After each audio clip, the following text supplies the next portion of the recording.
Olá!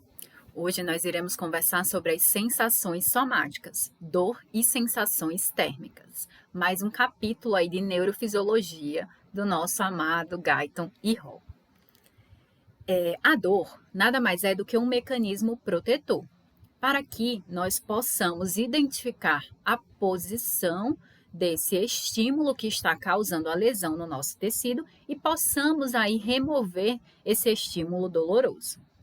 Existem basicamente dois tipos de dor: a dor aguda ou rápida e a dor lenta ou crônica. E elas existem diferença entre elas, desde o estímulo que causa essa sensação de dor até as vias pelas quais são enviadas para o nosso sistema nervoso central essa informação de lesão no nosso tecido.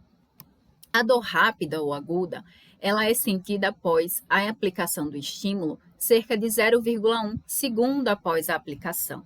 Ela também pode ser conhecida como uma dor pontual ou sentida em forma de agulhada. As fibras pelas quais é enviada essa informação de lesão tecidual é pelas fibras finas mielinizadas do tipo A delta. Já a dor lenta, ela é sentida, ela é percebida 1 segundo após a aplicação do seu estímulo. Além disso, ela é sentida em forma de queimação, pulsante, é uma dor persistente e ainda ela pode ser considerada também um tipo de dor nauseante. As fibras que enviam essa informação para o nosso sistema nervoso central são as fibras não mielinizadas do tipo C.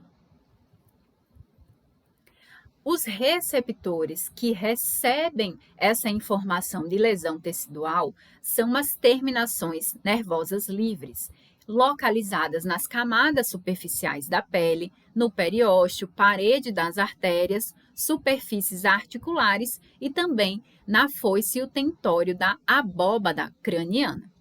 Esses estímulos dolorosos, eles podem ser mecânicos, térmicos ou químicos.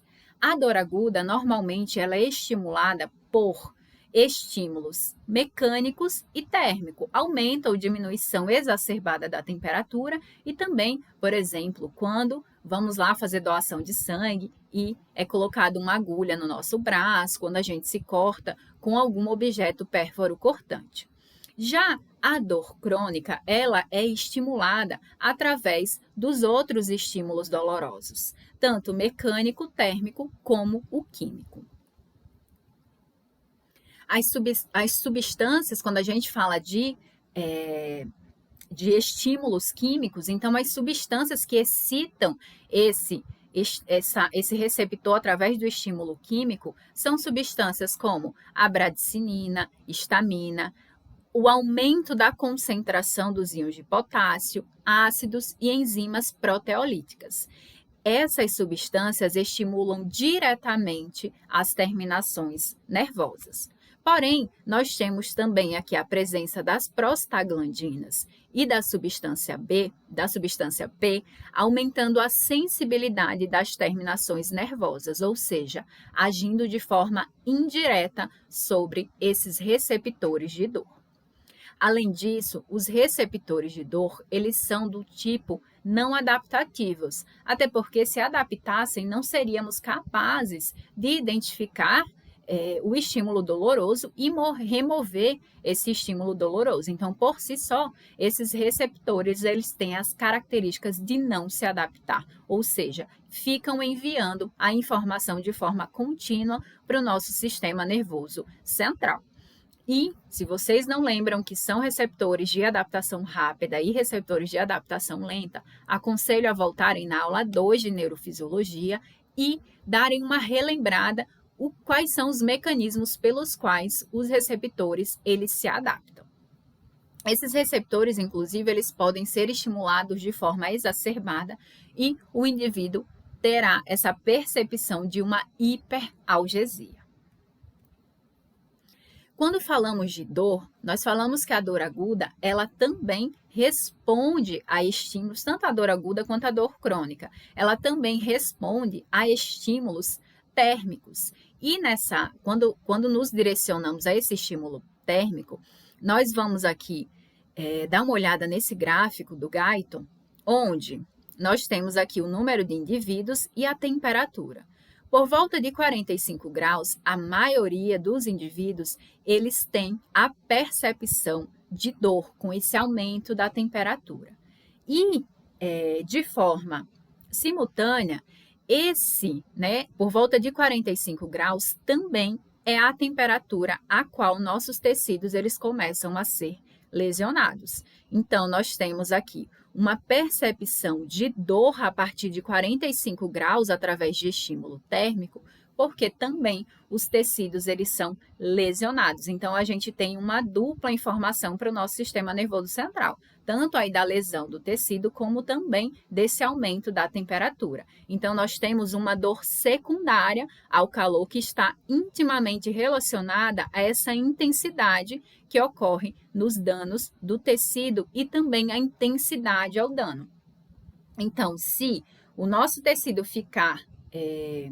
aumentar essa temperatura sobre o tecido, passar a subir acima de 45 graus, nós teremos uma dor secundária a partir do aumento dessa lesão.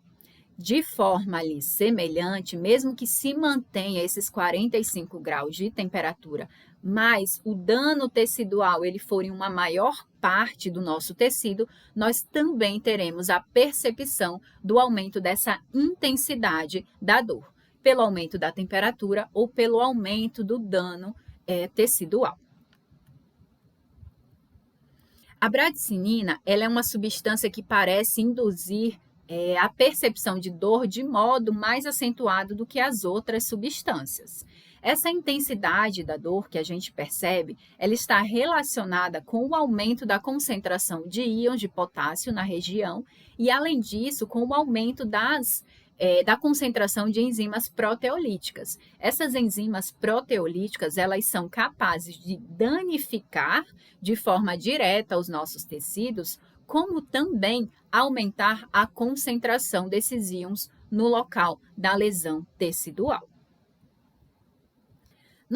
Eu já falei para vocês que nós podemos ter a sensação de dor com o objeto mecânico lá, o corte, a agulhada. Nós temos também essa percepção de dor através de substâncias químicas, como a bradicinina, enzimas proteolíticas. Nós temos a percepção de dor através do aumento da temperatura, porque esse aumento da temperatura ela começa a lesionar de forma concomitante o nosso tecido, e aí a gente tem essa percepção da dor de forma secundária, essa lesão tecidual. E também nós temos a percepção de dor, recebe o nosso sistema nervoso central a informação através de isquemia tecidual. E por que isso acontece? Quando nós temos uma isquemia tecidual, a percepção de dor vai ser tão exacerbada quanto for a intensidade do metabolismo naquele tecido.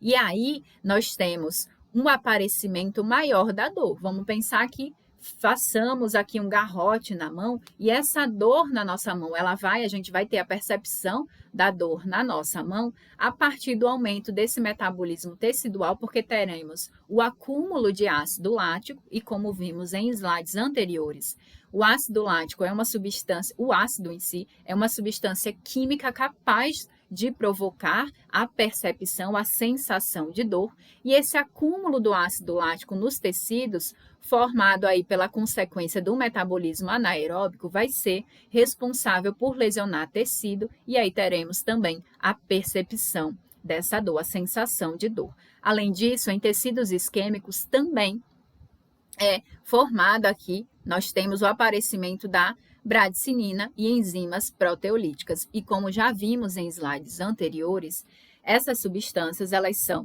a bradicinina é uma substância responsável por causar a percepção da dor direta nas terminações nervosas livres. E as enzimas proteolíticas, elas causam tanto a lesão tecidual, favorecendo o aparecimento da bradicinina, como também é responsável por um aumento da concentração dos íons. Outra forma de termos a sensação de dor é através do espasmo muscular. Esse espasmo, por si só, ele vai gerar um aparecimento da dor através da estimulação dos receptores mecanosensíveis aí, e também pelo efeito imediato da isquemia que vai promover nos vasos locais. E como vimos, essa isquemia ela é responsável por promover produção de ácido lático, que ficará lá na região e danificará nosso tecido, produção de bradicinina, provocada pela lesão tecidual, e também as enzimas proteolíticas, que lesionam ainda mais os tecidos e aumentam a produção de bradicinina e também a concentração dos íons. Então, nós temos aqui o espasmo aumentando a intensidade do metabolismo celular, tornando essa isquemia relativamente ainda maior e também induzindo a liberação de substâncias químicas que são indutoras da dor, como a bradicinina e as enzimas proteolíticas, além do ácido lático. A dor, ela vai ter duas vias de transmissão para os sinais dolorosos. Como eu falei para vocês no slide inicial, nós temos dois tipos de dor. Uma dor que é rápida ou aguda e uma dor lenta ou crônica. E essas dores, essa percepção, essa sensação de dor, elas não só têm um estímulo diferente, né, como vimos a dor aguda, ela é desencadeada por estímulos mecânicos e térmicos, e a dor crônica, além desses dois estímulos, ela também é desencadeada pelo estímulo químico. Além disso, essas dores, elas são percebidas, né, além do estímulo ser diferente, as fibras nervosas que enviam a informação até o sistema nervoso central também são diferentes. Nós vimos que a aguda, ela envia informação pelas fibras mielinizadas do tipo A delta, enquanto que a dor crônica envia informação pelas fibras não mielinizadas do tipo C.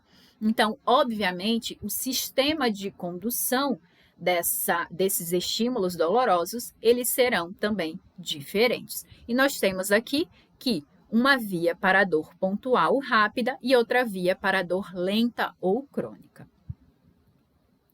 Esses sinais dolorosos pontuais rápidos, como eu acabei de falar, são desencadeados por estímulos mecânicos ou térmicos e transmitidos pelos nervos periféricos por meio aí das fibras delta, do tipo pequeno, em uma velocidade de 6 a 30 metros por segundo. Já a dor lenta ou crônica, ela é desencadeada por estímulos químicos e algumas vezes por estímulos mecânicos ou térmicos persistentes que causem lesão tecidual, e aí a gente tem a formação de estímulos químicos e vai enviar essa informação através das fibras do tipo C, que tem uma velocidade muito mais baixa, por volta de 0,5 a 2 metros por segundo de condução aí dessa informação. Devido a esse sistema duplo de inervação para a dor, um estímulo doloroso súbito, em geral, ele vai causar uma sensação dolorosa dupla. Tanto uma dor pontual rápida, que vai ser transmitida pela fibra do tipo A delta, como também a dor lenta, que é transmitida pelas fibras do tipo C. Se vocês lembrarem a sensação dolorosa, que é bater o dedinho lá na cama, a gente automaticamente tem aquela dor aguda, onde a gente consegue até localizar qual foi o dedo que foi ali lesionado, e também, posteriormente, a gente tem aquela dorzinha persistente, que a gente pode considerar uma dor ali mais lenta. Então, essas duas vias também conseguem informar para o nosso sistema nervoso central, muitas vezes, a gente ter essa percepção, essa sensação dolorosa dupla, tanto de uma dor mais aguda, quanto de uma dor ali persistente, que vai ser a nossa dor lenta. E para enviar as duas informações, nós teremos dois tratos. O trato neoespinotalâmico, responsável por enviar a informação da dor aguda, e o trato paleoespinotalâmico, responsável por enviar a informação da dor lenta. Todos os estímulos que são captados aí pelo nosso sistema nervoso periférico, ele chega até o nosso sistema nervoso central pela via dorsal da nossa medula. Nós temos aqui, ó, as fibras do tipo A delta, que vão enviar a informação da dor aguda, e nós temos aqui as fibras do tipo C, que vão enviar a informação da dor lenta. Sendo essa A delta a neoespinotalâmica e a do tipo C, a paleoespinotalâmica. E o que acontece? Essa informação entra aqui na parte dorsal da medula, vai fazer conexões aqui com as camadas de neurônios da região do corno dorsal da medula. Em determinado momento, essas fibras aqui, né, nervosas que chegaram, fazem sinapse com os neurônios presentes aqui no corno dorsal. Esses neurônios cruzam, tá, diretamente aqui, esse neurônio de primeira ordem, ele pode cruzar a sua fibra nervosa para a região contralateral ou fazer ainda segundas conexões, segundas sinapses aqui com segundos neurônios e posteriormente esse axônio do neurônio presente aqui na região da coluna dorsal da medula também fará o cruzamento. E aqui a gente tem essa via anterolateral, tá? Nós teremos aqui, ó, as fibras da dor lenta e as fibras aqui da dor rápida. E aqui, quando a gente pensa nesse trato neoespinotalâmico, que é responsável aqui por essa dor pontual rápida, o que acontece? Nós temos a entrada aqui, como vimos, o estímulo doloroso para a dor rápida, ele é enviado através da fibra do tipo A delta, ele vai entrar aqui nesse corno dorsal da nossa medula, faz uma sinapse com neurônios aqui presentes na primeira lâmina e esses neurônios aqui de segunda ordem irão cruzar através da comissura anterior e ascender lá até o nosso encéfalo. Nessa subida aqui para a região encefálica, o que vai acontecer com o trato neoespinotalâmico? Algumas fibras, elas terminam aqui, tá? Nas áreas reticulares do nosso tronco cerebral, mas a maioria faz conexão aqui no nosso tálamo, faz sinapse com os neurônios presentes no tálamo. E na região do complexo ventrobasal. Se lembrarmos da aula anterior, quando falamos da sensação de posição do nosso corpo, aqui também acontecem as sinapses no centro aqui, né? No complexo ventrobasal, é onde acontecem as sinapses para a posição lá das fibras responsáveis pela posição do tato discriminativo. Então, aqui nós já começamos a perceber o porquê que, quando nós temos a sensação, né, recebemos o estímulo para a dor aguda, um estímulo mecânico ou térmico, se, por exemplo, né, nós cortarmos, tá lá, vamos pensar lá, na manicure, se a manicure ela consegue fazer uma lesão tecidual lá no dedinho do nosso pé, tirando cutícula ou cortando a nossa unha, e que cause um estímulo ali de uma lesão tecidual, essa informação lá, ela é recebida, ela é percebida não só pelos receptores dolorosos presentes naquela região, como também de forma simultânea, os receptores de tato e posição também vão receber aquela informação. E quando fizerem a sinapse lá na região do tálamo, na região do complexo ventrobasal, essa informação nos enviará não só a percepção da dor da lesão tecidual, mas também nos enviará a informação da posição daquela lesão. Quando eu falei na terceira aula, falando sobre tato e posição, eu falei para vocês que as terminações nervosas livres, elas também, quando estimuladas, a gente conseguiria algumas vezes perceber a dor de forma bem discriminativa. Então, para eu perceber a dor e conseguir identificar o local exato da minha dor, essa informação ela tem que chegar através das fibras do tipo A delta, através do meu trato neoespinotalâmico, que faz conexão na região do tálamo em uma região semelhante à conexão que também faz a a sensação, a percepção da posição do tato discriminativo, tá? Algumas outras fibras terminam no núcleo do posterior do tálamo e a partir do tálamo as informações são transmitidas para as áreas somatosensoriais primárias, assim como na sensação de posição.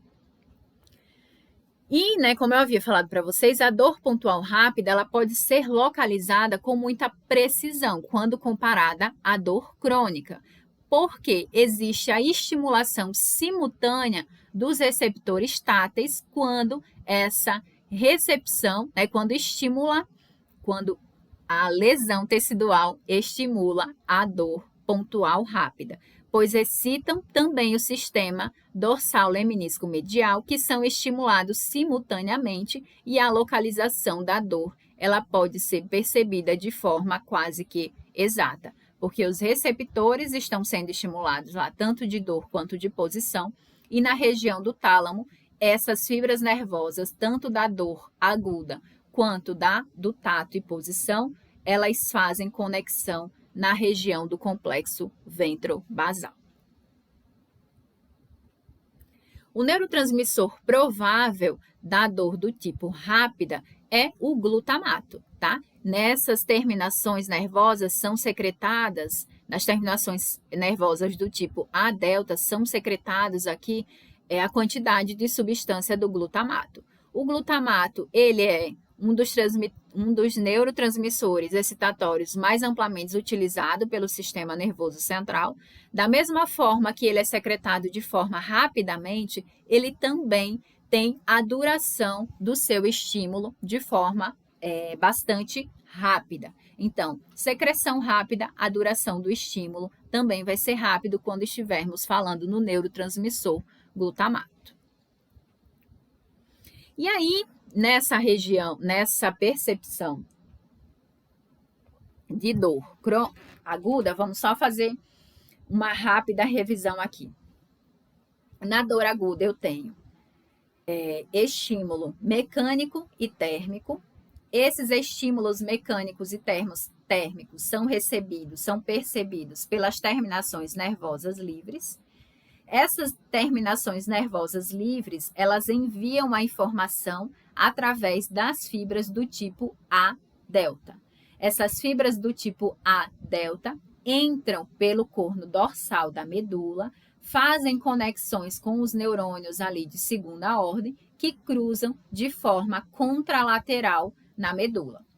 Essa informação ascende até regiões ali do trato do nosso tronco encefálico e também na região do complexo ventrobasal do tálamo, fazendo nova sinapse e com os neurônios da região do tálamo, de onde parte agora essa informação para a região somatosensorial primária.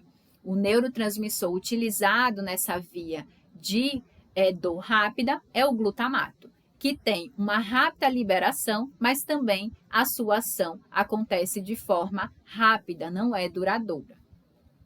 E aí a gente vai para a via paloespinatalâmica, que é responsável aí por enviar as informações da dor lenta. Essa dor lenta, ela pode ser, o estímulo ele pode ser mecânico, ele pode ser térmico, contanto que gere ali uma lesão tecidual e seja liberado substâncias químicas que irão lesionar o tecido, e aí nós teremos uma informação secundária através desses dois estímulos ou diretamente primária quando estivermos falando de uma lesão química no tecido. Esse estímulo é transmitido principalmente por fibras do tipo C, que também adentrará no corno dorsal da medula, fará conexões aqui com os neurônios da camada 2 e 3, que em conjunto esses neurônios são conhecidos como substância gelatinosa, e esses neurônios aqui da substância gelatinosa fará conexões, novas sinapses com os neurônios da quinta camada, e a partir dessa quinta camada, esses neurônios agora da quinta camada irá fazer o cruzamento contralateral dessas fibras nervosas, que também irão para as regiões superiores do nosso sistema nervoso central através da via anterolateral. Aqui, eu já acabei de falar para vocês, tá? E aí, essas fibras aqui, essas fibras nervosas da via paleoespinotalâmica, estima-se que o neurotransmissor utilizado por essas fibras, na verdade, os neurotransmissores utilizados por essas fibras nervosas, sejam o glutamato e a substância P. Como vimos, o glutamato ele é liberado quase que instantaneamente, mas a duração da sua ação também é muito rápida. Ao contrário da substância P, que leva mais um tempo mais demorado para ser liberada, porém a sua ação também é mais duradoura, chegando a cerca de segundos ou mesmo minutos. E aí nós temos essa percepção dessa dor lenta. Nós temos também aqui a projeção dessa via paleoespinotalâmica quando ela ascende pela medula. Nós temos aqui, tá? Fibras que ficam aqui, que ascendem para a região do tronco encefálico e fibras que chegam até a região aqui do nosso tálamo. E aí, a partir do tálamo, essas fibras elas também ascendem para a região cortical, região somatosensorial. Fibras também vão aqui para a região do hipotálamo do nosso encéfalo, tá? E nós temos, dessa forma, eu já havia comentado com vocês na aula anterior que quando os indivíduos eles sofrem lesões na região somatosensorial, a sensação de posição, de percepção, de localização, ela fica prejudicada. Porém, quando tem essa lesão somatosensorial, a percepção da dor e da capacidade de identificar alteração na temperatura, ela permanece preservada.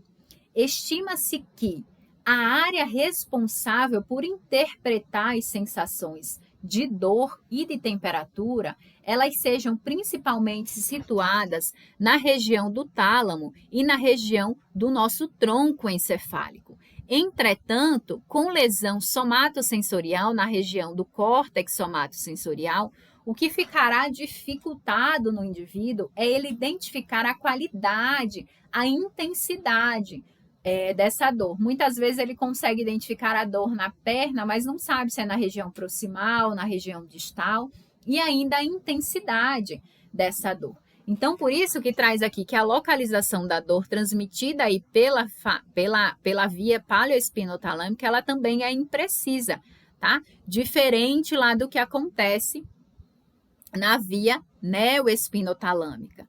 A paleoespinotalâmica, ela vai ser imprecisa. Então, o indivíduo ele consegue perceber que está na perna a lesão tecidual, mas não de forma precisa. Qual que é a região que essa lesão estaria especificamente no nosso corpo. E como eu estava falando para vocês, eu troquei aqui a explicação dos slides. Nesse slide aqui, estava relacionado a essa diferença entre a percepção de dor pela via neoespinotalâmica, que acontece de forma precisa, porque de forma simultânea eu estimulo receptores de posição e também o tálamo aqui, a região que chega a informação de dor aguda é semelhante à informação de posição lá do tato. E na paleoespinotalâmica acontece de forma imprecisa. E, agora sim, o slide que trata aqui dessa lesão somatosensorial, onde mesmo com lesão somatosensorial, o indivíduo ele é capaz de identificar dor ou alteração na temperatura. Porém, será de forma imprecisa relacionada à intensidade ou à qualidade aí dessa dor e também da temperatura, tá? Estima-se que as áreas que são responsáveis por identificar ou por interpretar as informações de dor e temperatura, elas estejam realmente aqui no tálamo e na região do tronco encefálico.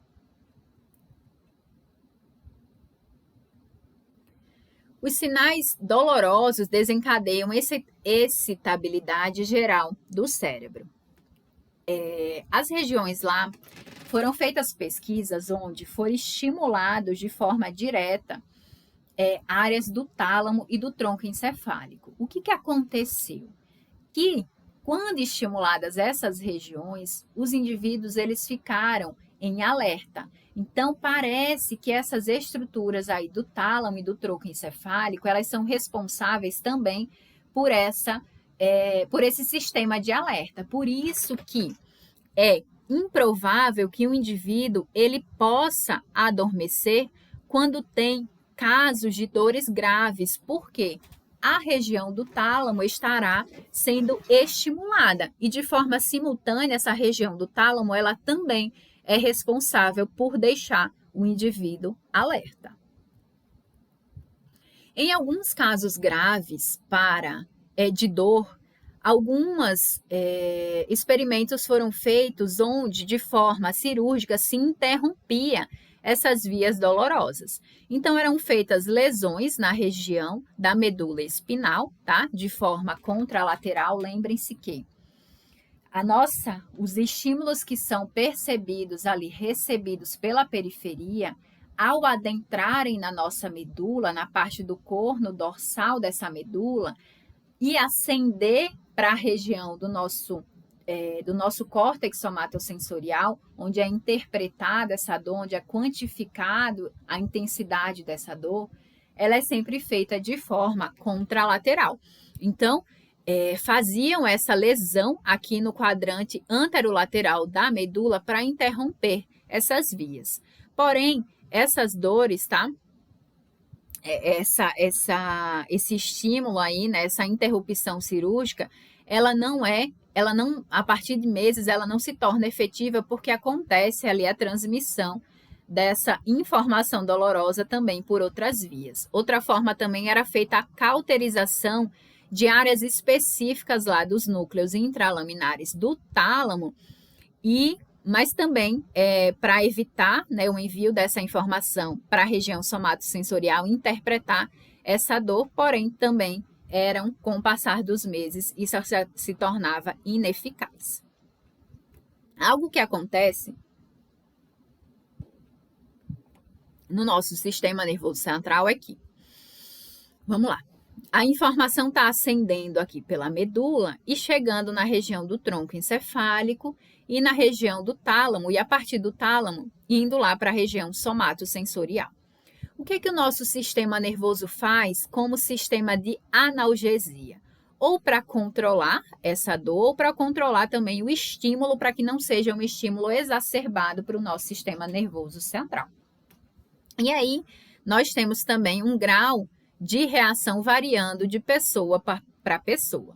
O que acontece? Essas áreas aqui periventricular e as áreas aqui da substância periaquedutal, elas enviam, tá? Fazem sinapses aqui com o núcleo magno da RAF, que fará conexões aqui, que enviará neurônios para a região do corno dorsal da medula, onde essa informação chegada aqui, esse comando, esse impulso nervoso chegado, originado a partir do núcleo magno da RAF, vai se conectar com interneurônios da região dorsal do corno medular, onde esse interneurônio fará uma sinapse agora de forma inibitória para esse neurônio de segunda ordem que envia a informação de dor para o nosso sistema nervoso central. Então, se eu tenho aqui um interneurônio fazendo inibição, essa informação de lesão tecidual, ela não ascende para o nosso córtex somatosensorial. E aí tem esse mecanismo de analgesia. Para isso, são liberados alguns neurotransmissores. O principal deles são as encefalinas. Mas nós temos também a presença de beta-endorfina e também de endorfina. Esses neurotransmissores são liberados quando o sistema nervoso ele está ativando esse sistema de analgesia, que tem como finalidade, né, como objetivo final, fazer uma inibição desse segundo neurônio aqui, ou um neurônio de segunda ordem, que sai do corno medular em direção à região do tálamo e do tronco encefálico. Além disso, nós temos também uma inibição da transmissão por sinais, da transmissão de dor por sinais sensoriais. Quando a gente bate lá, né, quando tem um estímulo mecânico, que é o que a gente faz? A gente vai com a mão em direção àquele estímulo e esfrega lá, né, faz aquela sensação para que de acalento lá de dor. O que se estima? Que esse toque, né, esse tato aqui, essa nova informação, esse novo estímulo de tato e posição que estamos dando através da nossa mão na região dolorosa, o que vai acontecer, né? Essas grandes fibras, quando eu levo lá a minha mão e esfrego lá na região que está sendo lesionada, aquele tecido que está sendo lesionado, o que eu acabo ativando? As fibras do tipo A-beta. Vamos lá. Eu falei para vocês que os estímulos dolorosos, eles são enviados através das fibras do tipo A-delta. E agora eu estou falando que quando a gente faz lá, né, os táteis, esse estímulo lá tátil, a informação é enviada pelo tipo de fibra do tipo A-beta, ou seja, envio de informação mais rápida. E esses sinais aqui de dor, né, eles podem reduzir essa transmissão de sinais de dor, porque eu estou enviando agora de forma mais rápida essas informações táteis provocadas pela minha mão, né? Então, o resultado vai ser uma inibição lateral local da medula espinal. Quem já fez também tratamento de dor por estímulos elétricos lá na fisioterapia, levar aquele choquinho na sessão de terapia, ele tem o mesmo princípio, tá? Estimular fibras sensoriais do tipo A-beta, que são originadas ali naqueles receptores táteis periféricos e vai transmitir e vai reduzir, na verdade, a transmissão dos sinais de dor originados no mesmo local, através da inibição lateral. E aí, o que acontece também? Nós temos a presença de, em alguns casos, a dor referida, onde a nossa sensação de dor não é no local exato que está acontecendo a lesão tecidual, como nos nossos órgãos internos.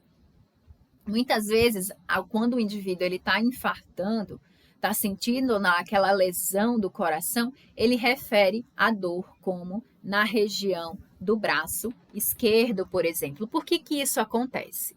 Estima-se que as fibras nervosas viscerais e as fibras nervosas da pele, elas façam sinapses em neurônios aqui da coluna dorsal medular, em neurônios semelhantes, né, no mesmo neurônio. E por isso que o indivíduo, ao sentir uma lesão, ao ter, né, a lesão ali na víscera, essa informação ela vai ser enviada para neurônios que recebem de forma semelhante a dor lá, né, de fibras nervosas aqui da pele. Por isso que teríamos ali essa dor referida em relação à lesão tecidual que está acontecendo no coração, por exemplo, ser percebida pelo nosso sistema nervoso central como uma dor no braço. Por quê? Os receptores, tanto da pele quanto os receptores do coração, eles, quando entram na medula, na região dorsal lá da medula, eles fazem conexão com o mesmo neurônio de segunda ordem que envia a informação lá para o tálamo e posteriormente para a região somatosensorial primária. Além disso, tá, nós temos aqui a diferença entre uma dor superficial e a dor visceral, onde disse que essa dor visceral é a dor propriamente dita, é a dor verdadeira, onde nós temos ali estímulo através das fibras do tipo C, e aí nós teremos uma dor crônica e persistente. A dor visceral, ela também pode ser originária por isquemia, estímulos químicos, espasmo da víscera e a distensão extensiva dessa víscera. E temos também regiões em vísceras que são insensíveis.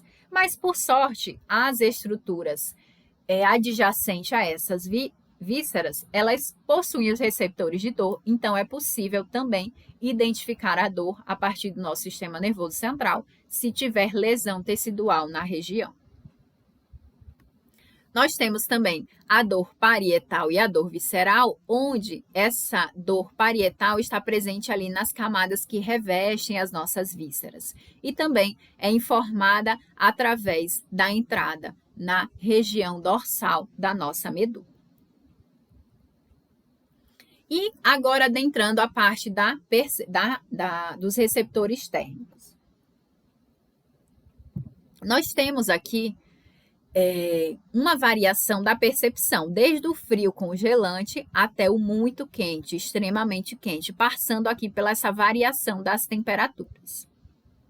O calor, ele é enviado, o estímulo ele é enviado através das fibras nervosas do tipo C, onde a velocidade de transmissão é de 0,4 a 2 metros por segundo. Já o frio, ele é enviado, estima-se que ele é enviado por fibras de terminações nervosas mielinizadas do tipo A delta e também pelas fibras nervosas do tipo C, sendo essa A delta a velocidade por volta aí de 20 metros por segundo. Nós temos receptores diferentes que recebem esse estímulo dependendo da variação da temperatura. Nós teremos os extremos, onde esse receptor aqui de frio, ele percebe tanto o frio quanto a dor, já que em situações extremas de temperatura, nós temos também a lesão tecidual. E nós temos receptores que estão aqui entre meados da temperatura. E eles só são estimulados a depender do grau aqui dessa temperatura. Então, em situações extremas, esses receptores para o frio congelante e o calor extremo, eles são estimulados. Para essas temperaturas aqui, entre essas situações, o frio, o fresco, o indiferente, o morno e o calor também tem receptores que só serão estimulados a partir de determinada temperatura e até determinada temperatura, tá? E aí, nos graus extremos, eles também podem ter esse estímulo doloroso, já que teremos a lesão tecidual. Os receptores térmicos, eles têm a capacidade de se adaptar progressivamente se a temperatura ela se mantiver estável. Por exemplo, chegamos em uma determinada sala que está muito quente a temperatura. Mas se essa temperatura ela não oscilar, ela se mantiver estável, os nossos receptores, daqui a pouco eles se adaptam e a gente até passa a ter uma percepção que não estava tão quente assim. Entretanto, se nós sairmos dessa sala que está muito quente e chegar lá fora e estiver uma situação muito fria, a gente tem os nossos receptores, eles respondem aí de forma acentuada, fazendo a gente sentir ou ter essa percepção de um frio exacerbado. Então, se a temperatura se mantém constante, os receptores, eles se adaptam. Se essa temperatura, ela oscila de forma acentuada, os receptores, eles também responderão de forma acentuada. Além disso, tá? Essa detecção térmica, ela não seria uma alteração direta, uma percepção direta do efeito físico do calor ou do frio. Entretanto, seria uma percepção do aumento ou da diminuição do metabolismo lá celular. Então, esses receptores, eles seriam capazes de identificar esse aumento ou diminuição das velocidades de reações intracelulares que fariam com que acontecesse um aumento do metabolismo no aumento da temperatura ou uma diminuição do metabolismo quando essa temperatura ela também diminui. E a sensação ela pode ser maior quando mais áreas do corpo são estimuladas. Então, eu posso ter um aumento exacerbado da temperatura em uma região pequena do meu corpo não sendo tão percebida. Porém, se eu tenho pequena alteração da temperatura em várias regiões do meu corpo, eu posso perceber isso de forma acentuada. Por quê? Tem a somação espacial, ou seja, mais fibras estão enviando a informação de aumento da temperatura, mesmo que esse grau de temperatura aumentado ele seja pequeno. Então, grandes intensidades de alteração da temperatura em pequenas partes do corpo pode não ser percebida de forma tão acentuada quando eu aumento a temperatura de forma pequena, ali pequenos graus da temperatura é aumentado ou diminuído, mas eu tenho mais áreas do corpo sendo atingidas por aquele aumento da temperatura ou diminuição da temperatura. Então, o meu sistema nervoso vai interpretar aquilo com uma intensidade maior, por causa da somação espacial dessa sensação de temperatura promovida pela, o estímulo de mais receptores, consequentemente por mais fibras nervosas. A transmissão dos sinais térmicos, ela acontece pelas vias paralelas à via da dor. Que via é essa? A via anterolateral, tá? Que é a mesma via lá de levar a informação de dor lenta, tá? Então, acontece essa transmissão dos sinais térmicos pela mesma via. Aqui nós temos, a entrada e acontece também, a conexão pode acontecer aqui no trato de Lissauer e envia a informação para as camadas 1, 2, 3 e 4 dessa sistema aqui da coluna dorsal da medula e acontece também de forma contralateral o envio dessa informação pela via anterolateral. E após fazer o cruzamento dessa via, a via também ascende e é chegada aqui na região do tálamo, de onde é retransmitido para as áreas somatosensoriais. Mais uma vez, se tem a lesão na região somatosensorial, essa temperatura ela ainda consegue ser percebida, porque estima-se que seja a responsabilidade do tálamo aqui e do tronco encefálico a percepção dessa sensação térmica. Porém, a qualidade e a intensidade, a mudança ali nessa temperatura, ela é melhor identificada através das áreas do córtex somatosensorial, tá? Então, era isso que eu tinha para falar com vocês sobre sensações somáticas quando a gente está relacionando a dor e a temperatura. Então, nós temos dois tipos diferentes de dor, a dor aguda e a dor crônica, que é percebida através de estímulos dolorosos diferentes e enviada a informação até o nosso sistema nervoso central, também por vias diferentes. Além disso, nós temos neurotransmissores trabalhando nessas vias de forma também diferente. A gente tem o glutamato na via rápida e nós temos na via lenta o glutamato e a substância P. Além disso, a gente consegue perceber a dor rápida de forma mais precisa, porque além dos receptores dolorosos, também são estimulados os receptores táteis, que pertencem à via dorsal, leminisco medial, que fazem uma conexão na região do complexo ventrobasal do nosso tálamo. Então, por isso que a gente consegue identificar de forma precisa a dor aguda, ao contrário da dor lenta, que a gente consegue identificar de forma mais imprecisa.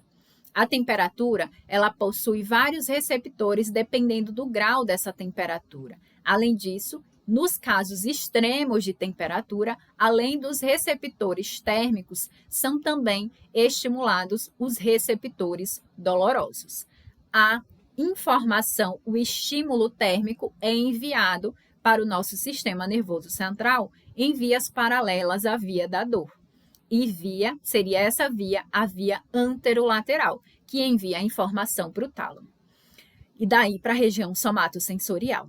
Tanto a dor quanto a temperatura, parece que a sensação da dor e da temperatura, elas acontecem nas regiões do tálamo e do tronco encefálico, que não precisa necessariamente da região cortical somatosensorial para a percepção da sensação de dor. Porém, quando a região somatosensorial ela é lesionada, acontece que temos uma imprecisão para quantificar a intensidade da dor e da temperatura, bem como a qualidade aí dessa dor e da temperatura. E era isso que eu tinha para falar com vocês na aula de hoje.